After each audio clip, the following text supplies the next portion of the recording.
రాజమండ్రిలో కోట్లింగాల రేవు దగ్గర గోదావరిగుట్ట అయితే మాత్రం పరిస్థితి ఇది అండి. కొంచెం ఎర్రగా ఉంది. వర్షాలు పైన ఎక్కడైనా పడుతుంటే కొంచెం గోదావరి అయితే మాత్రం ఎర్రగా ఉంది. ఫ్లోటింగ్ అయితే మాత్రం ఎక్కువేం లేదు, నార్మల్గానే ఉంది. అయితే మనకి ఇక్కడ కొంచెం గోదావరిగట్ట అంతా కూడాను శుభ్రత అనేది మన దగ్గర నుంచే మొదలవుతుందండి.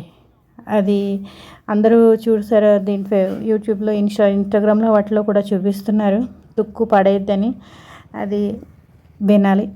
ఎంత చెప్తున్నా సరే ఎవరి తుక్కు వాళ్ళు కాలువల్లో పడేస్తున్నా, ఇలా గోదావరికి వచ్చి పడేస్తున్నా సరే వాటర్ బాటిల్స్ అవి అయితే మాత్రం చాలా ఉన్నాయి.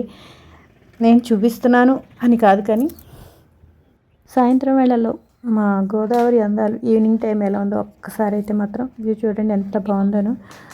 అలా సంధ్యా సమయంలో క్లైమేట్ కొంచెం చల్లగా ఉంది, వర్షం వస్తుంది, కానీ మాత్రం ఇలా చాలా బాగుంటుందండి. ప్రకృతి అందాలు అంటే ఇలాగే ఉంటాయేమో. పుష్కర పనులు అయితే మాత్రం ప్రారంభం అవుతున్నాయండి. మీకు ఆ వీడియోలు కూడా మీకు ఫుల్గా పెడతాను, తప్పకుండా చూడండి, లైక్ చేయండి. ఇలా ఈవినింగ్ అయితే మాత్రం వాకింగ్కి వెళ్ళేవాళ్ళు, ఆ చల్లగాలి పీల్చేవాళ్ళు అందరూ ఈ విధంగానే. ఇంకో ఇక్కడ చిన్న చిన్న ఆవు దూడలు కూడా ఈ విధంగా ఉంటాయి మా రాజమండ్రి గోదావరి గట్టున.